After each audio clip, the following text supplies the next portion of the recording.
Talk Shoes. Recorded live. Hello and welcome to the Castle of Horror interview segment where we talk to writers and creators of today's genre worlds. From Denver, Colorado, I'm your host, Jason Henderson, creator of the Alex Van Helsing novels. David Butler, DJ Butler, comes from the Intermountain West but has lived as far afield as Milan, London. As an attorney in New Jersey, he's been a big firm lawyer, a consultant, corporate trainer specializing in topics of all manner of business acumen. He's into folk music and languages. And I've seen you personally, and you look like Bat Masterson. You look like a classic gunslinger, actually. That's right. Really tall, though. Really tall. He's very tall. Played by Jeff Goldblum. Yeah, right, exactly. A gunslinger as played. Well, you know, Coburn was tall, so you could be Coburn, which would be much more awesome. I think. I mean, well, Goldblum has his fans. All right. Dave Butler writes speculative fiction of all sorts for all ages. He is the acquisitions editor for Wordfire Press, which publishes his steampunk novel City of the Saints and his series Rock Band Fights Evil, which is awesome, and we talked about that last year.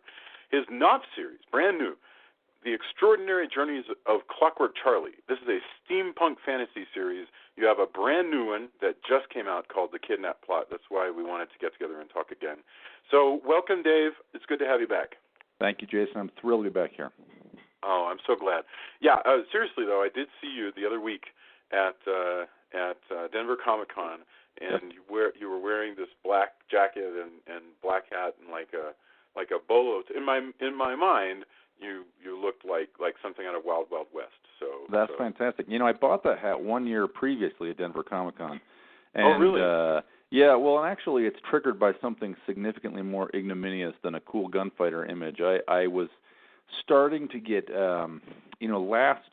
beginning of last year, January of last year, I started really traveling with Wordfire Press, and I get out about 12 Comic-Cons a year, or similarly sized events. So this year I've done FanX in Salt Lake City, and I've done Emerald City, and I did that's in Seattle, and I was in Kansas City for Planet Comic-Con and Denver Comic-Con, and I'm going to Hartford for Kineticon in a week and a half. So I do this about once a month. And I was starting to see more and more pictures of myself posted to Facebook, and I just thought, oh my gosh, I'm a lot more bald than I'd like to admit. So I called my wife and I said, look, here's the deal. I'm doing one of two things, and you choose. I'm going to shave my head, or I'm going to wear a hat. She said, okay, wear a hat. So she wanted the hat. The funny thing is, you take a picture, and you got the hat, and it immediately draws the eye, so it becomes like your thing, right? It is. Like if you wore a bow tie all the time, like Paul Simon, the senator, not the singer, or you wear the hat, or that's your thing. Whereas if you're just a regular guy with regular hair or regular receding hair or whatever, it doesn't draw the eye. In other words, I guess what I'm realizing is we should all wear hats. You know? Well, so I chose it on purpose, right? And for exactly that reason.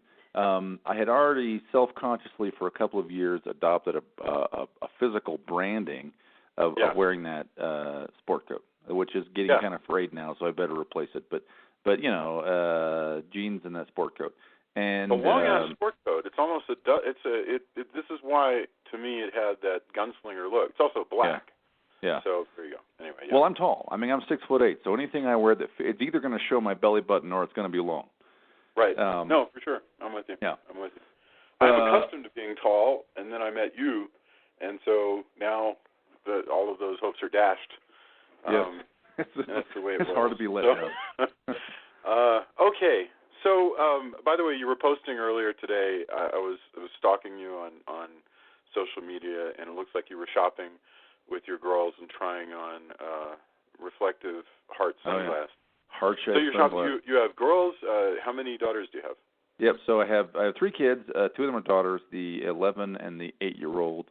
And there's a store called Claire's, and they have been saying for like 2 weeks now, Dad, when are you taking us to Claire's? And I don't know if you know this, but they just sell. I want to be careful that I don't get into a defamation suit here. They sell low-end accessories and I see. Okay. cheap makeup kits and little trinkets. And I just realized today I had the time, so I took them there. That sounds great. 11 and 8, you said. 11 and 8. And then I've got a 13-year-old son also. Oh, okay. Wow. No, I'm in the same boat. I got a 14-year-old girl and and an 11-year-old girl. Oh, yeah, very good. No sons at this point. But that's interesting because do your daughters? You're writing now for at least this new book, the steampunk series, Charlie. This is aimed at a middle grade. Do they read your stuff, or are they interested in it at all? Yeah. Yeah, they do. In fact, they've read some of them have read some of the even slightly older stuff. Although I have things that's really not for kids, but they've read the book one. In fact, they've even had most of book two read to them. So I have a testing audience at home. Yeah. So they're reading galleys. They're reading early versions that aren't even published yet. Yeah. In fact, they started doing this back when I became an Amazon Vine reviewer back in about 2011. So they've been kind of in tune to this possibility that some people can read a book before it's published. Right. And they think it's really, really cool. Yeah, I imagine. I actually haven't even tracked what Vine is about or how you become a part of it. So that is pretty neat. That you can. Or is it via Kindle only? Is it via like electronic versions? No, it's. I at one point was an Amazon Top 500 reviewer, and this is because when I was a junior associate at the firm, the .com bubble burst, and I was sitting around the office a lot. So I wrote a bunch of Amazon reviews. That's amazing. Yeah. Then I stopped or dramatically slowed down and slowly climbed down the ranks. But Amazon still, when they started Vine, they invited me. So I was active in that for a couple of years. And what it is you would every month get an email from Amazon saying, hey, here's a bunch of free stuff. And the deal was you could take free stuff and you had to write reviews of most of it. Oh, that's cool. Exactly how the deal worked has changed over time. But so you got sometimes just first print run copies. Sometimes you got actual arcs. So they got to read a couple of one of Brandon Sanderson's YA books before it came out, and they thought that was pretty cool. And now they read my stuff. So yeah, I actually basically stopped doing it a couple of years ago. Really thought I better start writing fewer reviews and more books. Because it takes some real time. And in fact, speaking of writing, I'm going to ask you a little bit about your process. But first, one thing I was curious about. So you're watching your girls grow up and read books, and I'm curious about this. When you watch them interact with literature and interact with sort of media, so reading a book takes time, watching a show takes time. How do you think the challenges of finding time to read might have changed since, say, we were kids? When I think there were certainly less choices as to what you're going to waste any given moment doing. Yeah. I mean, it's interesting because books are more ubiquitous and available, right? So a way it could go is you could have kids that read a lot more. It's possible. I'm not throwing out that theory, but go ahead. But the problem is, gaming and other kinds of entertainment have also become super ubiquitous and cheap, and that's frankly easier, right? I mean, Netflix and the other services of its kind, VidAngel, Hulu, whatever. YouTube. My daughters are excited about YouTube channels. They watch YouTubers shows. Like all the talking heads on YouTube talking to you, showing you well, like, it started so there are some sketch comedy shows they like, and I'll watch them on YouTube. And they are both, but especially the older daughter, is into various kinds of crafting, and there are craft channels. Here's how you make a lollipop stockade fort or whatever, right? Yeah. So there's that, and computer gaming. So, frankly, it's a challenge. And frankly, I just make them, although I don't always have to. And this is, so, for example, my 13-year-old, I gave him last September. Because at Salt Lake Comic-Con, Jim Butcher came out, and it was September, and I already had books 1 through 4, and I got books 5, 6, and 7, got them signed, and I gave him the first one, and he read it in like 2 days. And then he read the second one. I thought, wow, I better start reading the rest of the series to stay caught up because I've only read the first 4. So we read it like neck and neck and finished them all by December, right? So over 3 months he read, is that 12 books or something? I have no idea, but I wouldn't be at all surprised. Yeah, it's a lot. It's something like that, 11, 12, 13 books. So from time to time that happens. Mostly I basically order them. And in particular, last summer I ordered the 13-year-old. I said, you're going to have to read a nonfiction book. We have like 5,000 books in this house. I'll give you some choices. You read one nonfiction book. I didn't like it, but then he read a short James Gleick's biography of Isaac Newton, and it was great. Yeah. And this summer he's reading 2 nonfiction books, and I forget what they are, but one of them has to be non-narrative nonfiction. And my 11-year-old reading nonfiction. When let's say you find a nice book that, like, I don't know, a history of World War I or something, having a book and curling up with it, like on the back porch, on some bench or something, or under a tree. Now I'm pretending that my own childhood was a lot like Mark Twain, but still, that, like, you're out. It reading triggers something in the mind where you're more relaxed, you're more at ease.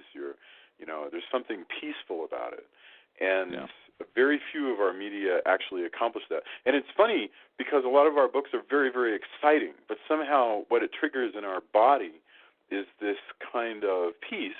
I think that's difficult to find otherwise. Well, I mean, in other media, if you think about it, you mentioned Netflix and certainly gaming, those things are firing off adrenaline all the time. And that's great, but it's probably really hard to turn away from it. So I mean, it's remarkable that kids are reading as much as they are. Do you think along that lines? I mean, do you think I'm gonna get to the new book, but I'm just curious about your thoughts on this because I know that you're an acquisitions editor and you've also you've been writing for a long time. Do you think there are more options for a writer today than there were? Again, I guess when we were coming up, when we were starting our career, and I say that because that's my perception. It seems to me this is like one of the best times to be a novelist, as opposed to one of the worst. Go ahead. I think that's true.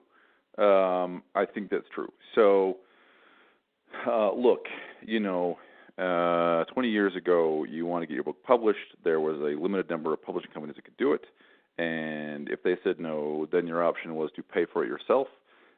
Self-publishing was vanity press. That meant that you paid for it, and you were basically getting scammed. Right. And by the way, no bookstore is ever going to carry you, and maybe you drove around and hawked it yourself, like Christopher Paolini and Larry Correia both started out doing. But it was hard. So Amazon, whatever you think of them, and I know there are negative views of them, I'm generally a fan of Amazon. Amazon has really empowered, and they're not alone, right? So you could say similar things about Lightning Source and about Smashwords and whatever, but Amazon has really empowered you, the creative person, to create your book essentially free. I mean, you can get GIMP is a free, pretty powerful software. You can make your own cover. You can go buy a stock photo image for $1. What did you call that software just for a moment ago? GIMP, GIMP. Huh. Okay. All right. Go ahead. You can download it for free. Or you want to pay someone, you go out and you contract the artist you want. You find the artist you want. You format your own Word file. You create a book, and like that book is available to anyone who wants to buy it in physical copy in the whole world, right? Although that's the realm of self-publishing. I mean, I was just thinking, even in the terms of, let's say that self-publishing is not a path you want to go down. Because let's say for a moment that that's not the path you want to choose, and the reason why might be because it's extraordinarily challenging. Even if you do all that stuff right, there's still your marketing, and there's still your getting yourself known. It's like launching yourself as a public speaker. I mean, that's tough, man. I'm not against it. I'm just saying that. So let's say you're not doing that. You're looking for a publisher. But your indie publishers are probably using the same technology. Your indie publishers are probably using Amazon or Lightning Source or similar tools to create their books.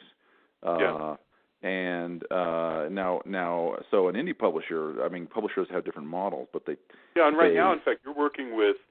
Just to pitch this to you, just to put this in context, your brand new book, which I saw pictures of, you're at the Barnes & Noble, you find it on the shelf, it's the new Clockwork Charlie book. Yes. That's from a major publisher, like a huge New York publisher. It's Knopf. Yep. But you also work for an independent publisher, which is WordFire, and I'm sure you've worked with many other publishers. So continue your thought, but I want to give the audience a feel for just sort of how broadly you are touching the publishing industry. Go ahead. Yeah, and I have done self-published and still have some self-published stuff. So look, the existence of these tools empower independent publishers who can have very very low capitalization, don't need a lot of cash up front to invest in such a business, right? And who can operate in various ways, but somewhat closer to the end of the spectrum that says, look, we are a collection of authors, and we're nimble and low cost, and we can still create a collective brand and an identity as an imprint or a big publisher would, and reach readers. And if for a little more investment, even get into physical bookstores. Although there are still some barriers there, but increasingly, I don't know what the numbers are, but increasingly, people buy off Amazon anyway. No, of course they do. Yeah, absolutely. The difficulty is just like with launching difficulty is the wrong word, but the challenge. It's just like with launching a new album or a new set of MP3s, a release of music. There's getting it done, and also, there's there's getting it in front of people's eyes and ears so they know it exists, and that's tough. And that's the kind of thing that a large outfit, of course, can bring to you is they have familiarity and they have entree into some of those avenues. But as you point out, some of those avenues are really flattening, and some of them disappeared. A couple of years ago, borders just went away, and so half of the orders that the major publishers were counting on just simply disappeared overnight, which was a shocking thing to see happen. Okay, so having said all that, I wanted to ask you about Clockwork Charlie. So tell me about this. It is a young adult series. It is, the first book is called The Kidnap Plot, and I know it takes place. It's a steampunk novel. Yeah. So you want to tell us a little bit about what happens in it, and then I'll ask you some questions about how you wound up in this story. Yeah, sure. So look, here's the pitch. Here's what I'd say to somebody standing at the WordFire Press booth selling this a week and a half ago at Denver Comic-Con. I say, this is the story of Charlie. Charlie is a reader, and Charlie is not allowed outside of the house. And then one day, Charlie's father is kidnapped, and Charlie has to organize the rescue effort. It's a story about warrior pixies and about heartbroken troll lawyers, about fantastic machines, and about a hero with a secret so deep even he does not know. So this is it's the beginning of a series. I've written book two. Book 2 is in proofing. Book 3 is is written but has not yet gone to the editors yet. So this is the timing of big press publication. So so here's the problem. Now I don't want to give away spoilers, but I will say this. Okay, I will say this. My original thought was, I don't think the Pinocchio story has really been used in steampunk. I'd seen it in Astro Boy, right? Sure. And Steven Spielberg's AI are both versions of the Pinocchio story, and I said, hey, I think that's a natural for steampunk, and kind of went around and looked to make sure that it hadn't been done. I was afraid that the invention of Hugo Cabret, for example, might have already stolen my thunder, but it hadn't. So that's where it started. I'd like to write this Pinocchio story as a steampunk action adventure fantasy. So this is steampunk. It's set in 1887 in London. It's just a couple of days before Queen Victoria's 1887 Jubilee celebration, and it's about really several related kidnap plots, and a boy who finds himself in the unexpected position of being a hero and an adventurer. And since it's a variation on Pinocchio, I assume he's going to work out. He's like Pinocchio. He's an artist. Yeah, he's a. You don't want to do spoilers. Can you say as much as to say that he's facing a lot of the things Pinocchio faced, as far as possibly being an artificial person? Yeah, that's exactly it, and it's not such a super secret. I mean, the series is called The Extraordinary Journeys of Clockwork Charlie, but he does not realize that he's not a boy, and his father will not let him outside the house. The scene, he's only allowed next door to take the laundry to the laundry next door, and when he does, there are bullies in the alley who beat him up. They don't realize he's a machine either. When he goes out, his father smears like a lotion on him to kind of hide his skin as much as possible. Sure. So he's Indian, or rather, his parents are Indian. Yeah, his dad is Punjabi, and an inventor. He doesn't have. Well, actually, he thinks of Queen Victoria as being his mom, as how Charlie thinks of it. But yeah, so he and his dad live alone in this invention and repair shop, and then right about chapter 3, his dad gets kidnapped by thugs, including a couple of trolls. Yeah. So when you plan out a book like this, you know, you've got a world to build. You've got so many things to think about at once. You got a world to build. You got different races. You got what's the technology going to be like? How far is it along?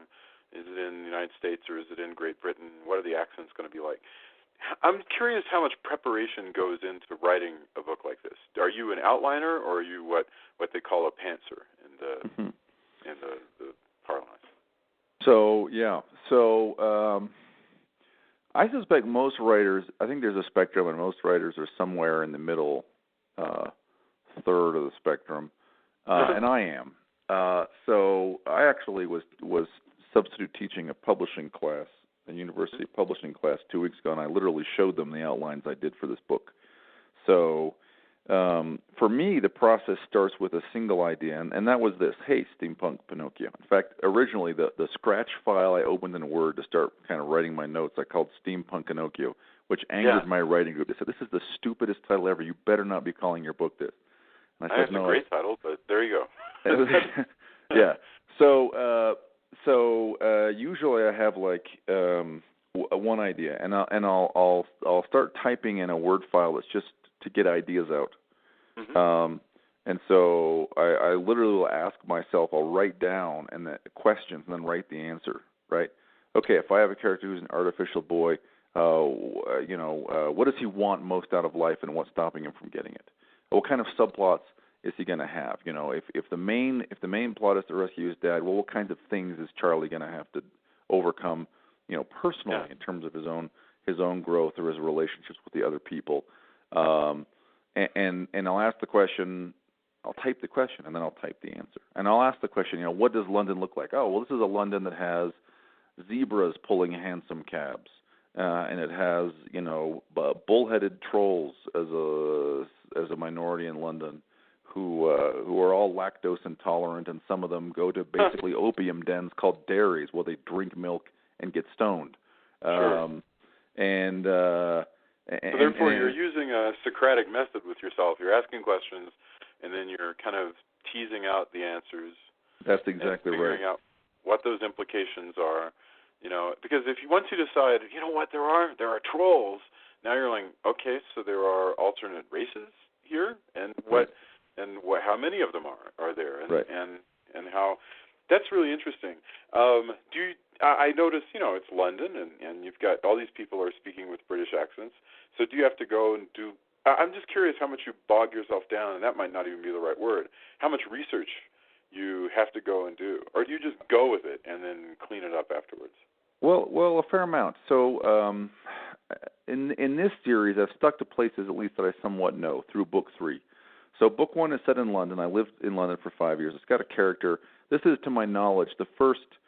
Well, it can't be true. This is the first fantasy book that I'm aware of that features a character who speaks in Cockney rhyming slang. So I knew the geography of London. I know what East London accents sound like, and so this was, you know, if you will, this first book was a book that I'd spent 5 years living in England to do research for. Now book 2 Charlie, in good kind of mythological fashion, after his initial encounter, has to sort of go in the wilderness and learn things about himself, right? This is even straight out of like the book of Exodus. Moses kills the Egyptian and goes off in the wilderness to have his encounters, and then comes back. So Charlie does book 2. Charlie's Wilderness is in Wales, and again, I've been traveling to Wales and studying Wales and Welsh for a long time. Sure. And book 3 is set in a town called Marburg, which is an old German university town. And I actually had the chance to go there last year for work, and so I took a lot of notes. Now, book 4, assuming I get the chance to write it, is I plan to set in Cairo and in India, and I have not been to either place yet, and I don't know whether I will before it comes time to write it. So this is where it will be research, pure research. When people say write, there's this old thing people say, write what you know, right? Think of the 2 most annoying pieces of advice you always hear. It's write what you know and kill your darlings, right? Yeah. Kill your darlings meaning go ahead and cut out anything that you think sounds cool to your own ear, which it's an interesting thing we could have a lot of fun sussing out. But the one, write what you know, so clearly neighborhoods in London, you know that. You don't know how to be a clockwork child on the run, but that you can kind of like suss out by being a person who's been under stress. Yeah. It's real. Well, I mean, in fact, you get down to it. If you're going to spend 6 months learning about Cairo through books, by the time you're done, you kind of know that. What do you think is because there is some wisdom in that advice. When the listener wants to be a writer and everybody says, you know what, Charlie, write what you know, what the hell does that mean, and what wisdom can you get out of that? Huh. Yeah, so the third one that I hear that I strongly disagree with is people say your reader will buy one will extend their suspend their disbelief enough to believe one one made up thing, one stretch, and that's it. And that's clearly from Save the Cat, Dave. That's he called it double mumbo jumbo. Yeah, but you can't have both Spider-Man and an alien. It's clearly BS because you take any fantasy book. Okay, take the Lord of the Rings, right? I mean, readers do not go, okay, I believe hobbits, but a wizard, I'm done, right? like that's it's nonsense on stilts. So I forget who said this about write what you know. It's some science fiction writer, and I want to say Poul Anderson, but I think that's wrong. But I read this quote earlier this year, and it was hilarious. I wish I'd written down the author, but it's something like the advice to write what you know is why we have so many novels about English professors contemplating adultery. And that's so wonderful. Yeah. Oh God, that's brilliant. That's great. And look, there's some truth there. So here's the thing: readers have to believe you, right? Like they have to. You have to give them enough stuff that it feels real. And I've heard this described in sort of pseudo-Aristotelian terms as being like your ethos, right? The world has to feel like it fits. There are a lot of ways to accomplish that, but I think only one of them is to write to stick to what. I mean, look, the truth is, what do I know best? I don't know, corporate training around business acumen skills, securities law. Nobody wants a novel about either of those things, right? I just feel like it's an almost meaningless piece of advice.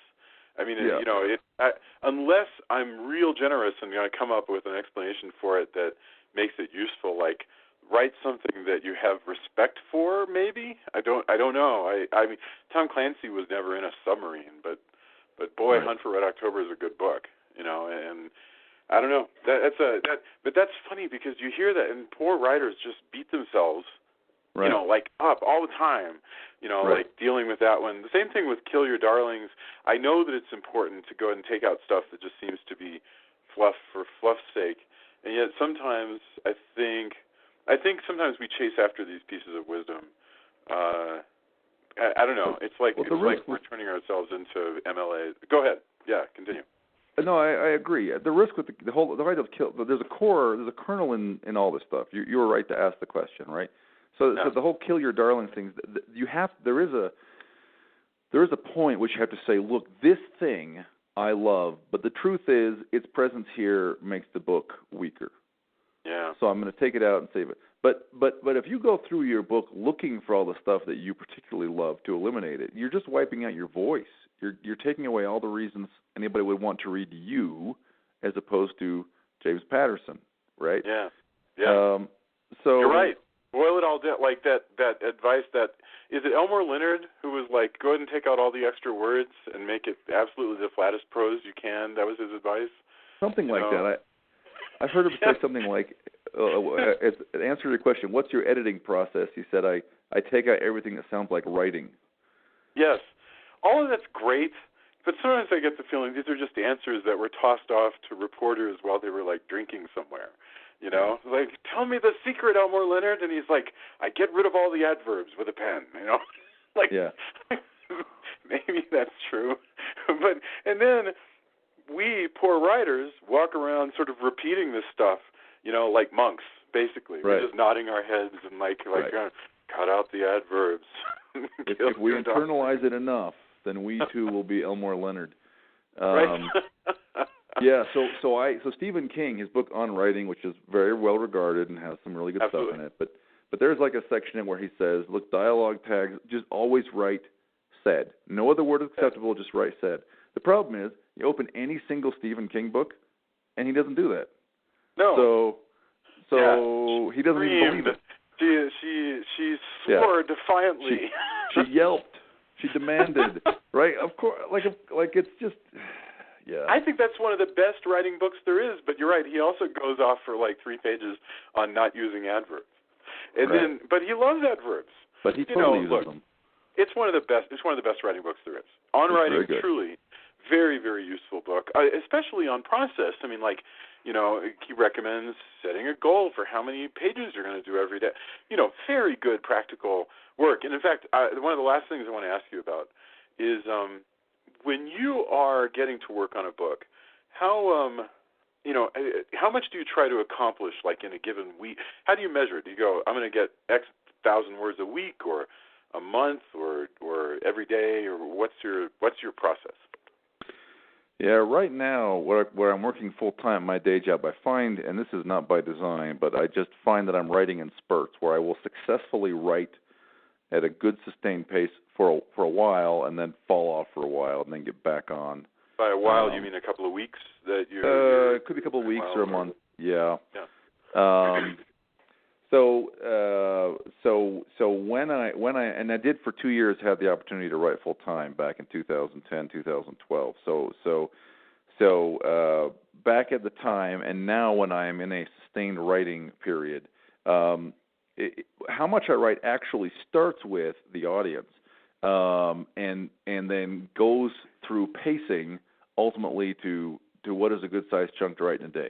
Because depending on the audience, I will say, okay, the Kidnap Plot, okay, his middle reader book, I said, all right, it's going to have 8-page chapters, and it's going to have 30, and that will get it to approximately 62,500 words in the first draft. And so I sat down and wrote 30 8-page chapters, and every chapter came to its conclusion with some kind of a hook, right, and often an outright cliffhanger. And knowing they were going to be 8 pages gave me a sense of how much should happen in my chapters as I was outlining. And every day I'd sit down and write a chapter. And it's 8 pages, right? It's about, 2,000. About 2,000 words, I would guess, Yep. So you're going by, you had an outline and you're going to go, I'm going to do a chapter per session as opposed to words per session.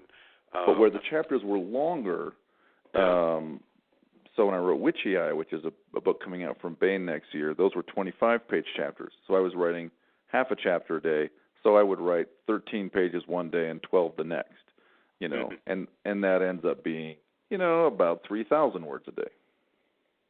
Wow, that's astonishing. I mean, though, to be honest, like now when I go and write, I try to hit about 1,000 on a session, and I feel good if I can hit 1,000 a session. Yeah. When I wrote my first book, which I wrote about 22 years ago, all my chapters were designed to have 3 scenes per chapter, and those were about 4,000 word chapters, and I was able to do one of those a session. I don't know what the hell's happened to me actually in intervening 2 decades. But but I just can't. I can't do that anymore. And I don't know. It might have to do with energy. It might have to do with I'm just a different writer. But 1,000 is about what I can hit. Yeah. So yeah. And how long does it take? You write? I'm sorry. Go ahead. And how long does it take you to write 1,000 words? Is it like an hour? So like last night, I was at DU, it was at Denver University, holed up in the library. And I did 1,200 words in probably I don't know, it was like, I was with a friend, so we were like across a desk from one another. He was working on his book. And I think an hour and a half, a couple hours. I mean, a typical sort of, this is a very luxurious thing, by the way. I mean, not everybody, and not all the time can I grab like a 2 or 3 hour block of time to do nothing but write. But it wasn't that much time. Once you get down and do it, it just took I'd say an hour and a half of typing is probably what it came out to. Yeah. So look, that's pretty good. I mean, you did it for 3 months. You got a solid novel. You got to do it for 2 months, and you got a shortish novel or a novel for young readers. What I try to do is to do I can do about 3-4 sessions a week, because just like you, we have family, we have jobs, we have everything. So 3 or 4 sessions a week. So honestly, it takes, several months to come up with the first draft of a novel. The trick is you just got to keep doing it and keep going back to it. Do you write, Dave? Do you write at home or do you go out somewhere?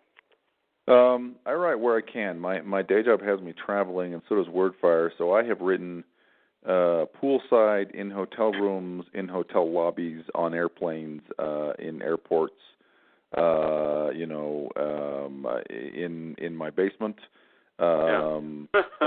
Point of trivia, actually, the house that we own, that we live in, was built by Sandra and Stephen R. Covey in 1958. So the room where I sometimes write is actually the room where Stephen Covey did his work on the 7 Habits of Highly Effective People. Wow, but I read that is cool. That's really cool. Yeah, I'm hoping that's like good mojo. I would think. But the thing you were saying a minute ago is really true, because so this is really important to anybody. You got to realize this. Ultimately, to reach a really large audience, you have to get lucky. And the sad truth is, you cannot control the luck. What you can do is keep getting back on the horse. So if the horse is writing more, if the horse is going out and networking, if the horse is publicity of any kind, you just have to keep doing it. And sometimes you do it for a long, long time, and it feels like there's no result. And this is a horrible, horrible business for that reason. But every time you get back on the horse, you are just increasing the chances that you will get lucky. Yeah, absolutely. And you certainly have. I'm really impressed. I'm impressed with what you've done with your wonderful series of the short books, the rock band fights evil stuff, and now this new series is coming from a large publisher. It's really wonderful. That's certainly all the time we have, but I feel like we could just keep talking for a really long time, and so hopefully we can do this again really soon. Dave Butler tweets at David John Butler, and you blog. You have a website, davidjohnbutler.com. That's davidjohnbutler.com. The new book is called The Kidnap Plot from Knopf, and you should totally check it out, and especially if you're into steampunk and you have middle graders who are into steampunk. Thank you so much. I really appreciate you spending time with me, and let's talk again really soon. Thanks very much, Jason. Had a great time.